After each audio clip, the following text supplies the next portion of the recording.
You all, we are not licensed professionals. You know, we are just here on this roller coaster called life, trying to be better friends to one another, trying to be better human beings on this planet.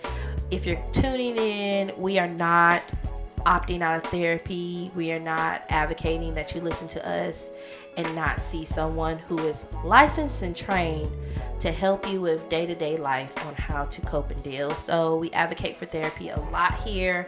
We believe that everyone has something to talk to somebody about. So, just like to make that disclaimer that we're just here giving our opinions and having discussions week by week. And we're hoping that, you know, maybe you can find something useful, or if at least find a little humor in this terrible, terrible rock we call the world. In other words, if you listen to our advice and you get popped in the mouth, don't at us. Yeah, don't at me, because you may get popped in the mouth again.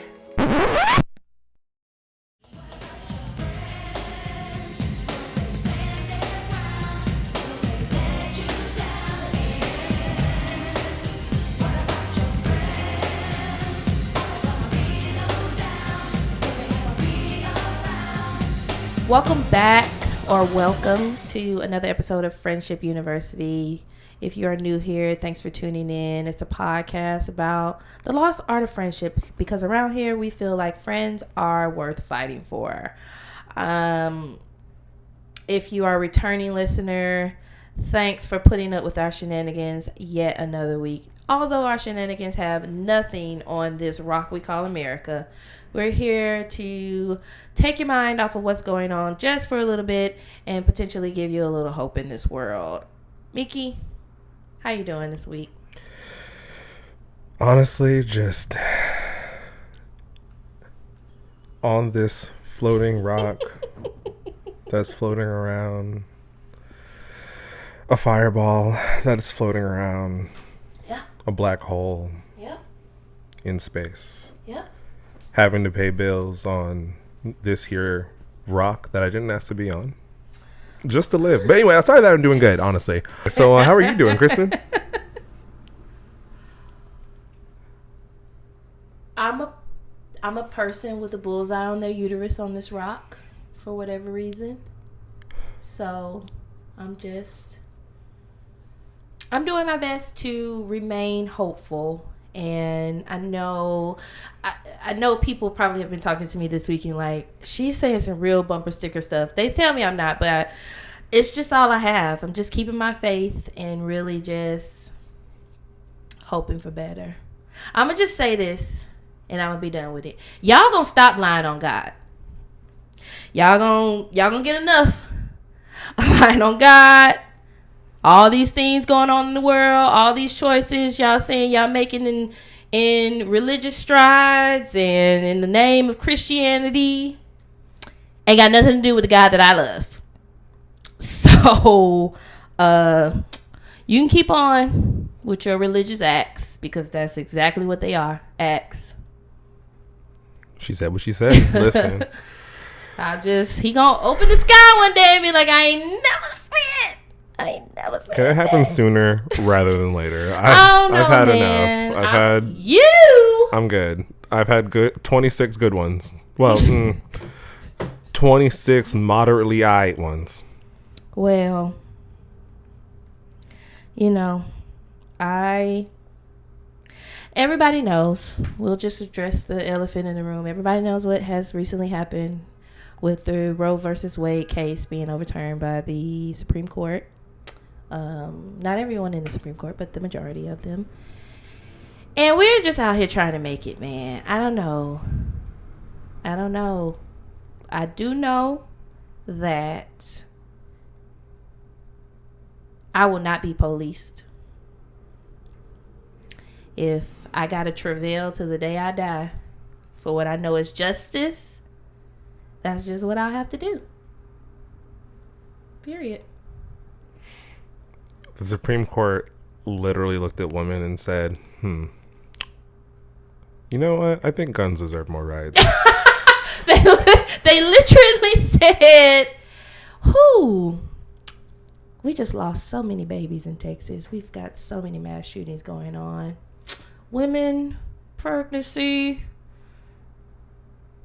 No abortion. No abortion. Put the uterus in the bag. Put the uterus in the bag. Everything going on where we can turn our eyes. This is what you want to focus on. You want to focus on persons with uterus who can carry human beings and what they do with their choices. And I just don't understand why that's any of your business.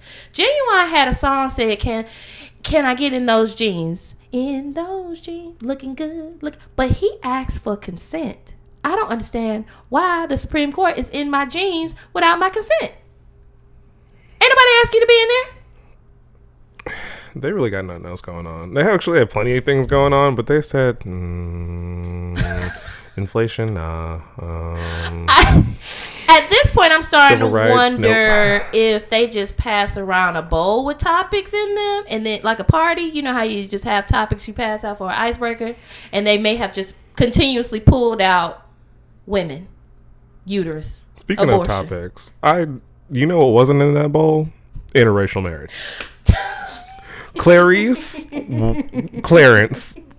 Clarissimo. Listen to me here. Let me get up close to this mic. You Timothy Thomas III. You are the most despicable, disgusting mole I have ever seen in my life. Ben Carson is somewhere like, phew, glad the heat is off me finally. Listen, like, there's a select few people who I would like, you know what, let me not say it. It's fine. Some thoughts are better in my head. That's fair. But anyway, Clarence. I learned about that nigga in school. I learned about him. He was in the same sentence as Martin Luther King Jr. I remember seeing that nigga in my textbook. I'm just like, what? This man said gay rights? No. Uteruses? Put him in a bag. He pulled what did that man Bull Connor say in Alabama? No abortion today, no abortion tomorrow, no abortion ever. To be clear, he said no segregation, but that is what Clarenthal told us. So I'm going to tell is Klondike Bar real quick. Is that I want you to really understand, when the going gets tough, you are a niglet. Just like the rest of us. People really forget when they're on the other side, and I get it, man. Sometimes you're so enthralled that you don't really remember because what is happening to your majority, like who you were born into, is so far removed from your existence. You just can't even like fathom that life. That's not even close to the life you live in. But let me tell you something. When the wall comes crashing down and these people want to do what they want to do, you better make sure you're on the right side. And you're not starting off with... You're not on our... I don't want to. That's fair. It's too late. We're good. You've already been voted off. It's too late. Same with, unfortunately, T.I. gone. Oh! Kanye out. R.I.P. R.I.P. Terry Crews, bruh. I'm gonna miss that one. It's just so, I can't. Gots to go. It's really, I cannot remember who said it, but that quote, every day I live, it becomes more and more prominent in my life. Like, you either die a hero or you live long enough to become the villain. So it's kind of crazy you bring up like a Batman quote, because the way I've been like kind of picturing like The Dark Knight Rises, when they had like that really crazy court when they like drag people in, I was like, America's giving let's blow up all the bridges around, let people in and out, and let's just have a wild ass court, and the people with money will do the best. And that's probably what is happening. You know what, I know I talk about Batman being a menace to society, and I do not renege on that. However, the menaces we're dealing with, please, Batman, help. Where are you? Help. Okay, we need you to fly out of the sky and bring your vengeance upon these people. You know what we need? A rock. A giant space rock. You know, that did the dinosaurs real good. Reset. Reboot. I don't like this season of Earth. This season of Earth is ghetto. This season of Black Mirror America IRL is giving real Handmaid's Tale, and I'm not liking it. I'm not feeling it. No. I'm just saying, as somebody with a uterus, I don't like what's happening. And I don't understand why people without them are making choices for people with them. I just do not understand. The poor don't get to decide what the rich do with their money. Anytime we try to inflict taxes or say you're making the X amount of money, you need to be responsible for this. I made this is my money, blah, blah, blah. You don't want to have anything to do with this. But all of a sudden, I'm not even going to say all of a sudden because this has been years in making. This has been a long time coming. And the fact that I have relatives, my mom has now been alive enough to see abortion be illegal, become legal, and then become illegal again. You know how crazy that is for one lifetime to see some crap like that? Shit, they're trying to get rid of Plessy versus Ferguson and shit. But anyway. That's what I'm saying. We going back to segregated schools. It's fine. So hit us with our question. Oh, well, hopefully that ain't the next thing. But yeah, as you all know, or if you're new here, I just like to go over it every week. We just like to let you know. We do drop every Friday, Friendship Fridays. We typically like to usher us in with the icebreaker or a question. Questions have just been hitting, so we just rolling with that until we get anything new. This question is going to guide us into our discussion and hopefully have some value to you. So this week, I'm going to ask you, Miki, what does love mean to you? Well, of course. Baby, Don't Hurt Me. Don't hurt me. No. Side note, I love that song, but I also hate that song. I had a gym teacher he was actually my middle school gym teacher. It's not gonna go left, is it? No. Okay, I just we already been through enough. At least as far as I know, it hasn't gone left. I haven't kept up with this person, but anyway, okay. He was my middle school gym teacher. Then he was my high school gym teacher because transferred over. But he played the same playlist during when we had to do run or the pacer test. It always Baby Don't Hurt Me, Life is a Highway. It was the same playlist every single time. Just get you pumping, but you heard it so much and now you YMCA. I too, I guess could say I like that song, but I don't like that song. There's a movie called Night at the Roxbury's, and that's a prominent scene where they're bopping, and the scene he breaks the window in the car. So that's a good song. It's a good song. But anyway, yeah. So what is love to me?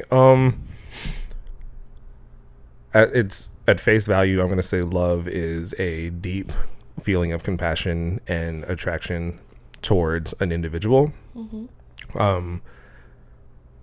To kind of expand on that a little bit more, have a little bit more tangents to that. I think there's different kinds of love. You can have love between family members, which of course is going to be different between love between friends or love between a romantic partner. There will be similar themes between those, of course, that deep desire of caring and love and all that, that deep desire of caring and attraction and affection and stuff like that, attraction in a sense of not sexual attraction per se, but wanting to spend time with them or wanting to be in their company and all that great, wonderful stuff. So that being said, I actually have kind of a controversial thought in regards to love.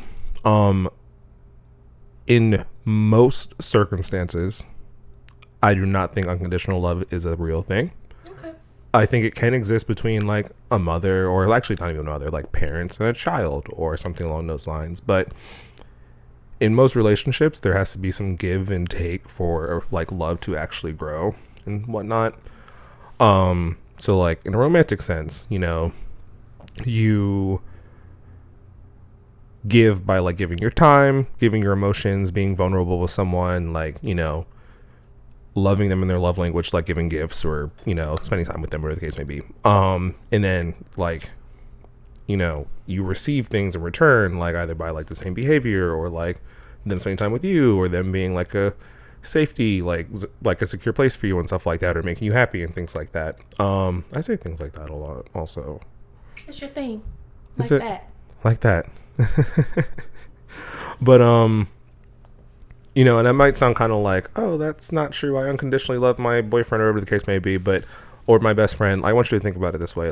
If your boyfriend withheld all affection from you, all sexual, gratification, pretty much anything that makes him your boyfriend, at some point you're going to fall out of love with that person. Maybe you're not special person, but like maybe you're, the kind of person who will take a while to do that. But at some point you're going to be like, I'm not getting fulfilled out of this relationship and I do not love this person anymore. This applies to friendships too.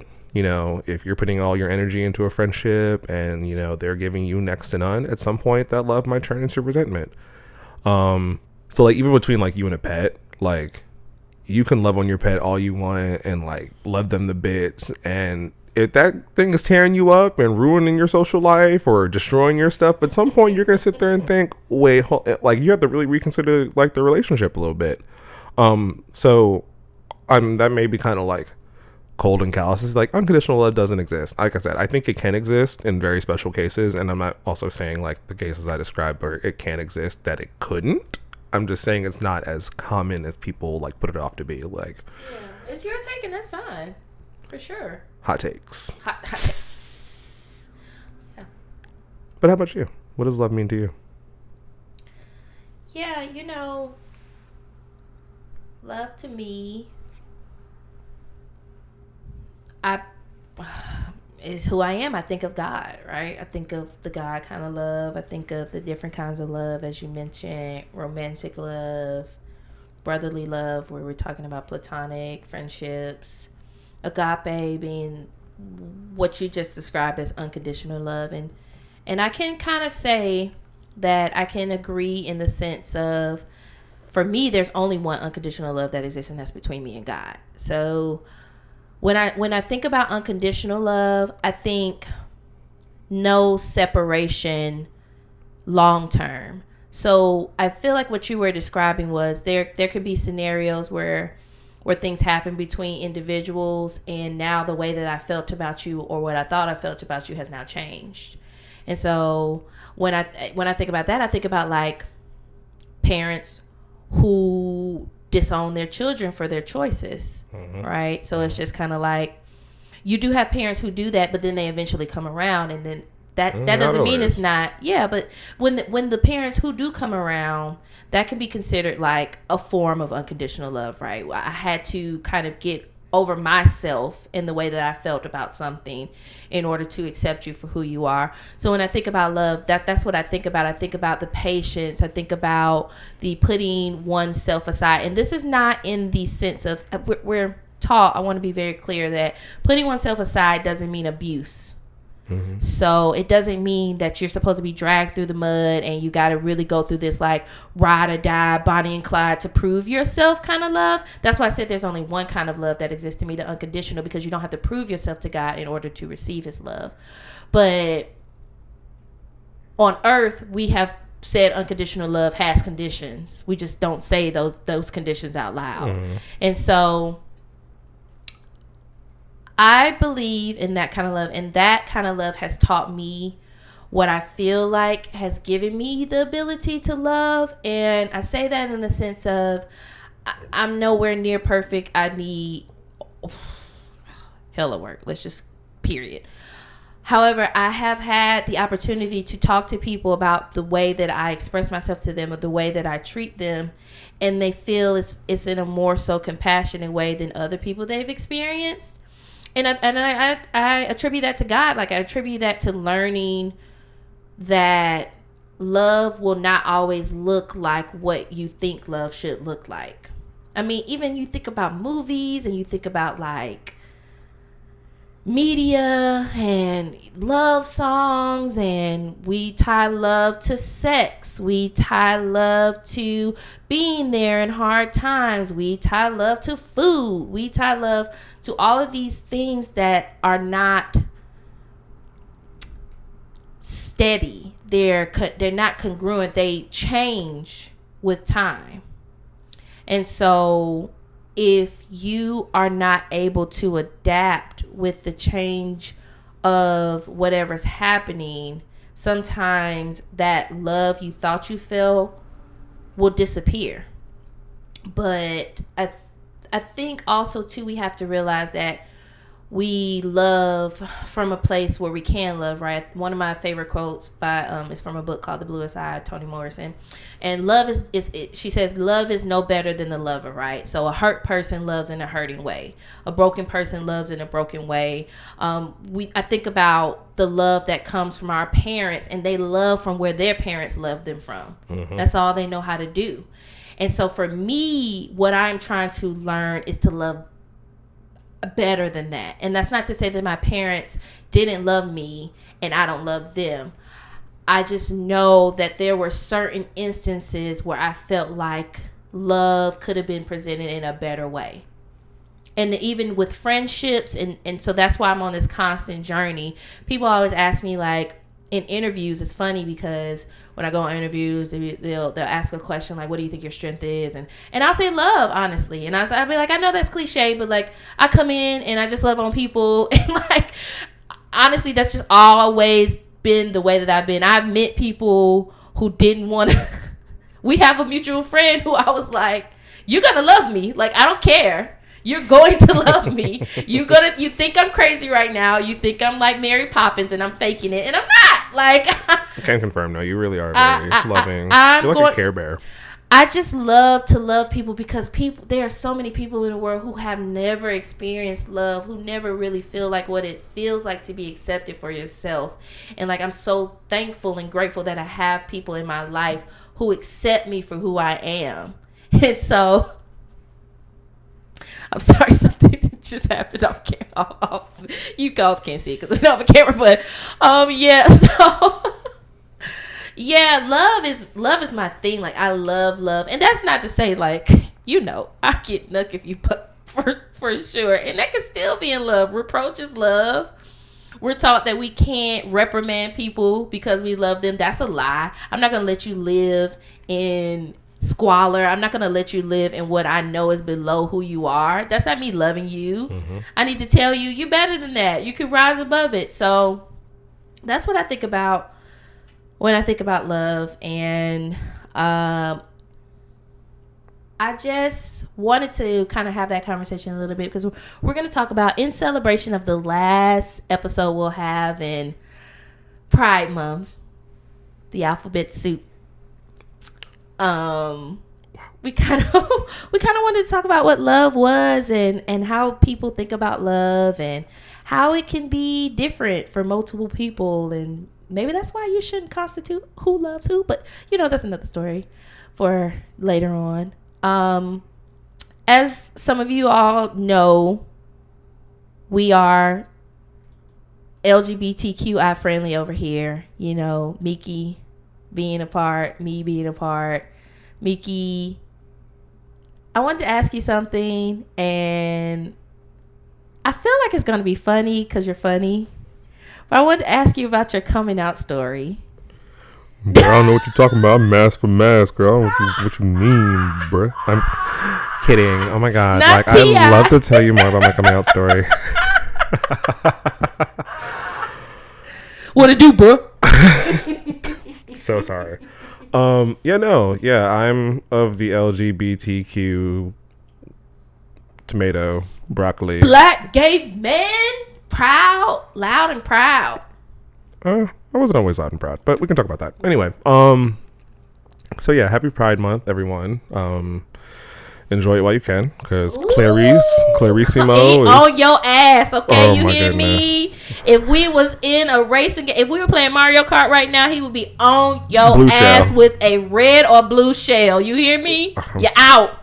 I'm sorry, but anyway, so yeah, as far as realizing you're of the homosexual experience, even though I've gone back and forth as far as like what I am, even to this day, I'm like, am I gay? I don't know, maybe I am, who knows. I think we'll talk about what that flow of spectrum. Yeah, anyway, so looking back on life, like going, if I had, how like they have like the flashbacks and like cartoons when like everything is like wiggly and they're like, do you do that? I could totally see you doing that at home. In my disillusion, I do sometimes. Yeah. So looking back on it, I could, if you knew anything about gay people, you would probably have known I was gay. I really loved Polly Pockets. I used to love Polly Pockets. Okay, go on. I'm sorry. That just got me excited. You're fine. My parents, mom, you don't listen to this. It's fine. My mom does listen to this anyway. Mom doesn't either. She never will. Never will. When I was younger, I would try my mom's heels on. Really? Okay. Yeah. So looking back on it, like I said, if anyone noticed these things, I'd be like, I think your son might be of the homosexuals.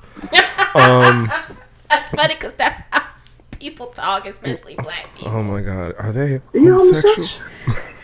Huh? I'm homosexual.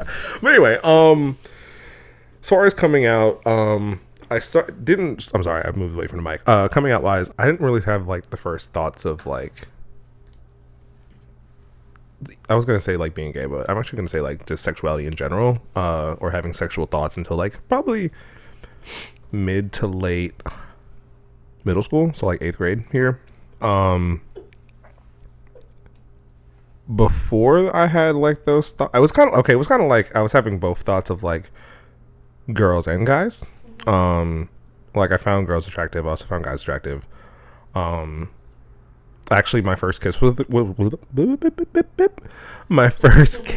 a girl. So I don't think like the full blown thoughts of like, I might be really into guys or something like that wasn't until 10th, 11th grade. Story with that, I was actually pretty comfortable with it, honestly. Like I grew up Baptist. My family, we went to church all the time, all that great, wonderful stuff. But my family never really made a big deal out of sexuality. Like, to my knowledge, I didn't have any other like gay family members who like came to holidays. I might just be also forgetting because I forget a lot of things. But my parents were never like flat out rude to gay people. Like they never really made like remarks about it. They never really like called them out of their names. It was never a big thing. Like they never were like, oh, we don't want a gay son, or like, oh, you know, that's gross or something like that. Now growing up Baptist is interesting. They had their moments. Like they had their moments where they would like say like, oh, that's kind of fruity, or like, I remember we used to say fruity. Yeah. Don't we all? So they would say stuff like little minor things like that, but nothing ever like flat out like violent or like, oh my God, burn them at the stake. But I was still nervous to come out because you never know how people are going to react, especially being black, especially being Baptist black, which is if you know, you get it. But anyway, so like even despite that, like once I started having those thoughts, it wasn't really like one of the, I didn't battle with it a lot. Like I came out, once I started having those thoughts, I think I came out like 9 months after that. It just wasn't one of the things I was like freaking out about. I accepted it pretty quickly. I mean, of course I had my struggles and stuff like that, but I got really lucky with like my circumstances because I understand it could be a lot worse, and it is a lot worse for other people. But the first person I came out to was my high school girlfriend, Emma. Hope you're doing good, girl. Emma girl, you the G. She's a real one. I hope she's doing good. When I say girlfriend, I mean this very loosely. Like the title was there, but like all we did was hang out and watch TV. Supervised. Which is what you should be doing when you're that age. You're nasty. Just stop touching each other. We tried to share a kiss after we went to Six Flags Whitewater, which, side note, water parks are disgusting. Disgusting. Like really gross. But anyway, that's a different topic. But yeah, so it was after like our first kiss, and I was like, hey, I think I'm gay. She was like, yeah, I know. I was just like, oh, okay, great. Not you know. When you know, you know. You just know, you know. So she helped me come out to the rest of our friend group. They were all super supportive and whatnot. Like supportive in the sense of like they were like cool, don't really care. But no one like threw me like a coming out party, which thank you. I appreciate no one doing that because that would have been really weird. Or at least weird for me. But yeah, then I came up to my mom shortly thereafter. She took it well enough. Like she had her apprehensions mainly because she was an NYPD officer and knows how like it can be for like gay people, especially in this ghetto ass 50 states. But as far as like accepting me, she's coming around. She's a lot better now than she used to be. She's met a few of my partners and stuff like that. Dad, on the other hand, took it better than I thought. He kind of like just kind of disregarded it. He doesn't really like ask about it, which is fine because I don't really know if I want to talk about like my gay sex life with my father. So I think it just worked out good enough. It worked out good enough for you, where you can feel like you were among the, I don't want to categorize, but maybe the luckier bunch where you didn't get put out. You weren't a part of that like community that had to figure their way out. No, even my heart goes out. Even at school, coming out, like I got kind of lucky. So I'm going to say like two things. One, I purposely came out at the age of 16 to my family because I was like, that's the age I can emancipate myself. If they kick me out, I can. You are wild. I had to have a plan. The way that your mind works always have. If you don't know anything about me, you're going to learn very soon that he always has an exit strategy. I have a plan on plans. But, you know, I was like, okay, I'm going to make sure I can emancipate myself. I'll be old enough to get my license, old enough to get a job. So if I get kicked out, like, you know, it's fine. Not what, who did that? Was it Justin Bieber? Who emancipated themselves at 16? It wasn't Britney Spears because she just got her freedom back. Was it her sister, Jamie Lee Spears? Somebody emancipated themselves. And I remember reading about that like, excuse me? But that's neither here nor there. Go ahead. But yeah, as far as school goes, I actually had like a weird, like, I'm going to be a proud person moment. I had a current issues class, and at the time, like, one of the topics was like gay rights. And this girl who looked like an... Go ahead. Say it. I'm not going to say it. What does she look like? I'm not going to say it. A Roblox? I'm not... A cube? Ice cube? What she look like? Tell me. We can talk about it. What does she look like? An NS car, 8x5x11? Is that what she look like? Oh. Go ahead, I can guess. I don't remember. I can imagine. I don't remember. Okay, sack of rocks. That's what she probably looks like. That's probably what she looked like. It's fine. I hope she still look like a sack of rocks because I feel like what you about to say is very disrespectful. But go ahead. If it's not disrespectful, girl, I hope you have body yaddy yaddy yourself. But if not, I hope you still look like a sack of dimes. I can't. Oh my God, I'm so... I don't remember what this girl's name is. I'm not going to put her on blast like that. But she put herself on blast when she came against you. I don't just take current enemies. I come for your past enemies too. When you're my friend and I love you, everybody can get it. Let's talk about it though, because in therapy, I'd be thinking like therapy is really not enough. I have to go back and seek vengeance. Okay, Batman. That's Batman. Batman is a menace because he's seeking vengeance, but that's another story for another day. I need vengeance, but anyway, God damn it. So Dime Girl, I guess we'll call her that for now. We were talking about like, is like being gay genetic, and they're like, why being gay is like a sin, and like I don't like gay people. And I look at her and I'm like, okay, girl, like, here's the thing. Like, I didn't wake up one day thinking, you know what? I'm going to just be hated even more than I already am, but for this color of my skin. So I'm a homosexual. Didn't really pick this. If you have any questions, please reach out or, you know, just do some simple Google research. Mm-hmm. The Q&A box is to the right. In retrospect, why did I decide to come out in the middle of redneck called Cassidyville? Don't know. But people took it really well. I think I also have the added benefit of I'm very tall. Even at that point in my life, I was probably like 6'1", which is really tall in comparison to other high schoolers. And people are just not going to pick on you. People don't pick on me. I mean, people have picked on me back when I didn't really know how to stand up for myself. But like once the height kicked in and once like my voice got deeper, people really leave me alone. Even now, people leave me alone. Like, I feel like there have been a few times where someone's like wanted to call me out of my name, but they've like, you know, he might look like a marshmallow, but he might murder me. You don't look like him. You're not unassuming is what I'll say. Like, you are kind, but you look at you and, you know, the world sees you as one thing. So, and you're tall. So they're going to automatically assume whatever. I was going to say she looked like a nematode, okay? And I knew it. Nematode. All right. That's her name. That's the name of the episode. Nematode. There it is right there. I hope you're listening, Nematode. Anywho. Is a nematode a real thing? I don't know. Was Nematode on Futurama? Was that on Futurama? It was on SpongeBob. Oh, what was the frog on Futurama that used to like put you in a trance? I don't know. Oh, I guess it was just a toad. You remember when the kids was out here licking toads to get high? It could Same. be a nematode.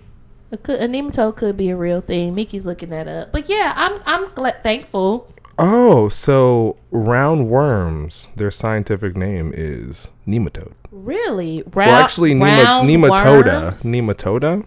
So it's a worm, but they're round? Sure. Let me see. Do you have a picture? I do. Interesting. Well, Googleisha, you done came through again, girl, because we done figured it out. But anyway, tell me more about your sexual awakening. My sexual awakening is funny. I don't have a coming out story, but yeah, it's interesting because you said like y'all weren't doing anything, and I don't know if this would have been different if you would have been with someone you were physically attracted to or not, but for me growing up, I just didn't have that kind of like vigor that all of my peers around me had. Like when you hit that kind of like 14, 15 and you want to like kiss boys and hang out with boys and do all these things with boys or whoever, like be with them on a constant basis. I just never experienced it. And I always wonder like, why am I not feeling the urge? Because God had better plans for you. He said men are trash. It's I need not to to protect say that you. I'm not saying that I'm the Virgin Mary at any means. All I'm saying is like at that age, I think I'm going to be honest. I think it had a little bit to do with the fact that my mother being in medicine and working with OBGYN and different things like that. She sent me to a lot of study things. So I went to like STD camps. People go to summer camp. I went to STD camp. Like I did courses. It was literally like a school. She dropped me off at a building, and I did with these teachers. I would sit down and learn about STDs and what could happen if you're protected sex and what your life would look like. And from that, I was like, "You want to put what where? Hell no." Do you know how rampant sexual diseases are? I was like, because I had these thoughts and these images in my head. If that was her way of being a scare tactic, girl, it worked.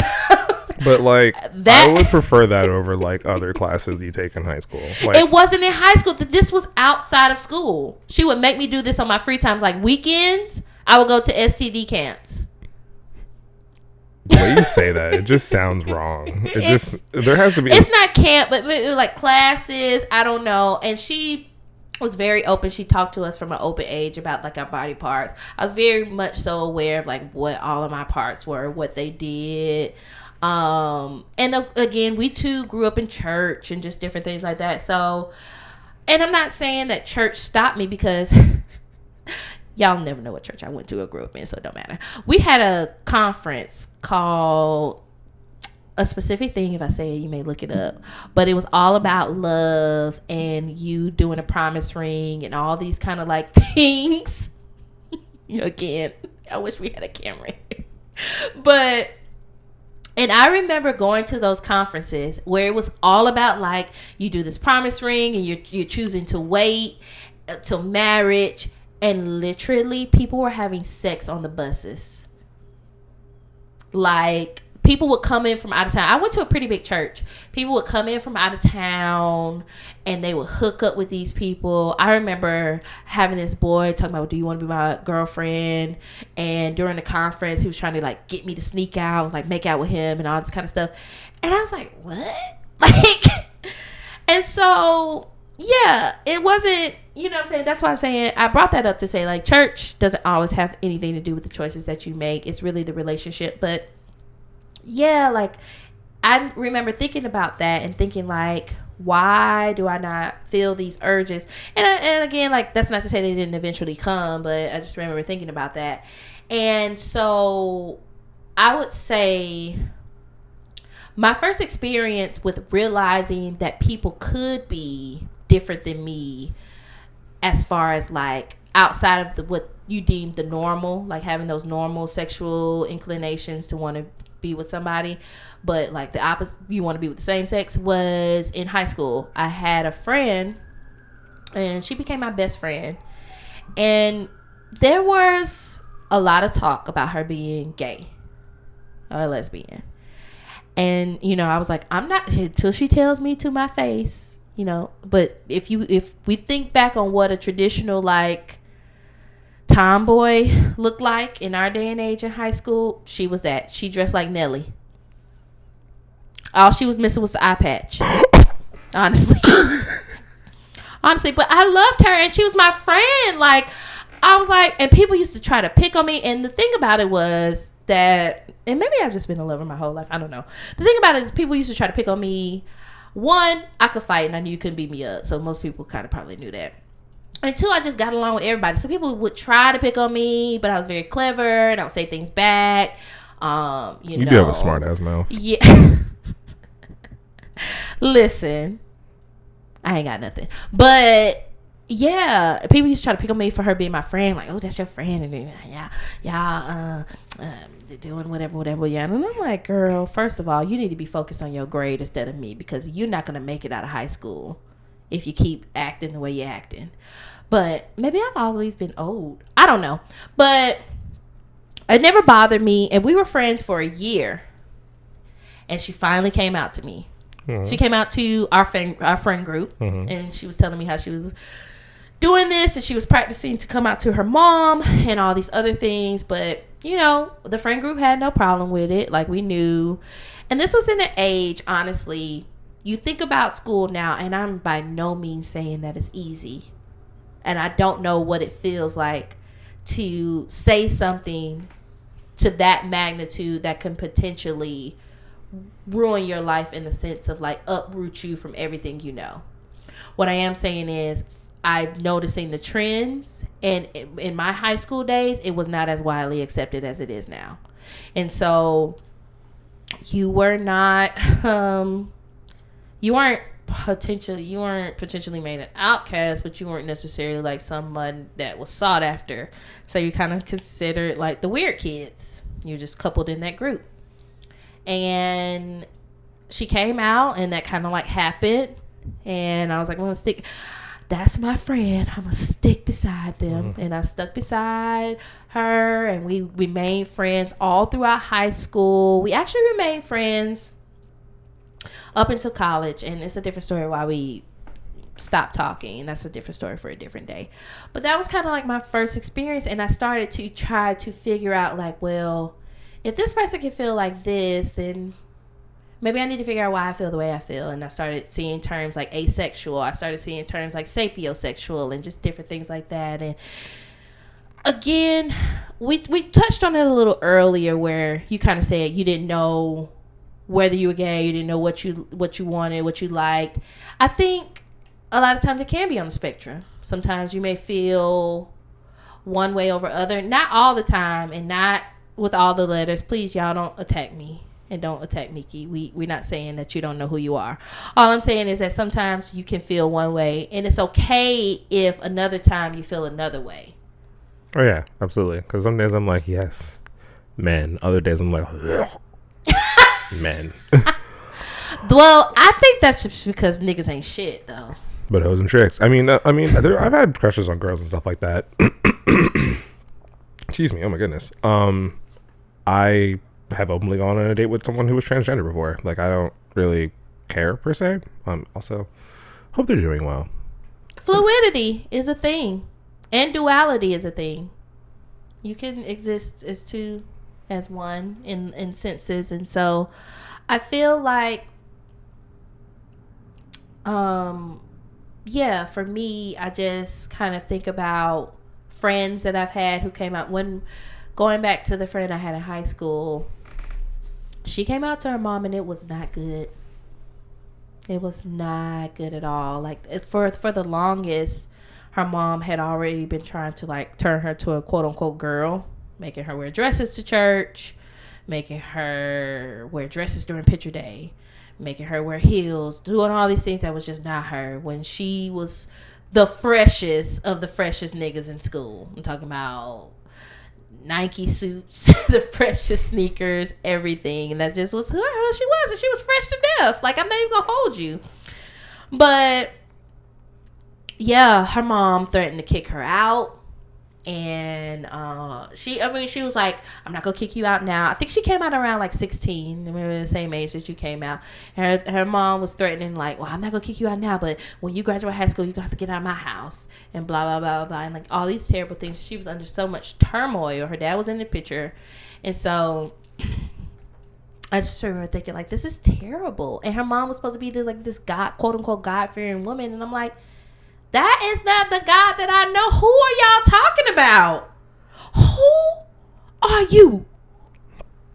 Because you're not talking about God. Like, so. God be putting in everything. I really feel like that's where Nene got it from. God probably be like, now how did I get in it? How did I get in this? So Jinx, you owe me a soda. Anyway, so actually I have a question for you then, which is I think the general topic of our discussion this week. How do you support your friend who is coming out? Like, what do you think was helpful for your friend in that situation? What do you think looking back would have been helpful? Maybe you didn't do something or you did do something that you wanted to improve on. Like, what do you think would have been good for that person to have in that moment from her friends or their friends? Yeah, good question. And I'm thinking back, so that was the first person. I've had a couple of people after that. I think one of the things that I do is this goes back to love, right? For me, it's coming in no judgment. So it was kind of like an uproar when they did decide to come out. And I'm saying they because I think they go by they them now, but I don't quite know because we haven't talked. I think the last talk they had changed it to they them. But I come in no judgment. And there was an uproar in the school because people were like, oh, she's only your friend because she wants to get with you and she wants you to be her girlfriend and da da da da da. And I'm like, I didn't let people's assumptions of her change mine. I based our relationship off of what she showed me. Also, just want to pause on one of the things you just said real quick about how people always assume because you have a gay friend that you're sleeping together. I don't understand. Like, even as an adult, like if I have a very close straight friend, which a lot of my friends are straight men, being completely transparent, people are always like, ooh, I bet they're sleeping together. Like, oh, they. I'm like, no. First and foremost, most of these straight men don't wash between their legs. Oh. I don't know about my friends. Never showered with them, but I like to think I keep good company who wash their legs. But you never know. You never know. You be thinking someone be washing between their butt crack, and then they don't. They just let the water run down, talking about it's clean. So. Oh my god. But yeah, I just think it's really funny how people are always like, oh, they must be sleeping together or whatever. Like I think it's hilarious. It's like, how rude of you to assume that I want to sleep with these people. Or that, yes. I think that's where the line comes because it's like, how do you automatically assume that me as a gay person will want to sleep with this straight person? And people will say that. And I'm just like, that's the farthest thing from the truth. But whatever. Funny story I just thought about though with that, because I did accept her, and I think that was one of the things that she was looking for. She was in a world of people who tried to automatically tell her choices were wrong, and that is not the way you win someone over. You win them over in love. And so I can't tell you what you're feeling. I can't tell you what your life experience is. All I can tell you is I'm here. This is what I know to be true. And, we go from there. And so outside of that, I also had a boyfriend in high school who turned out to be gay. Which was funny. Which was very funny because She told me he was gay. And I said, no, he's just, I didn't see the signs at the time. Looking back, I'm like, how the hell did you miss those signs? But he was one of the boys who wasn't like sex crazy and just like, we just hung out and it was just fun. We liked video games. We used to talk on the phone all the time and laugh and joke and do all these things. And so she was like, I want you to know he's gay. And I'm not going to lie. For a brief second, I thought she was hating. And I was like, don't be hating, girl. But I was like, no, he's not gay.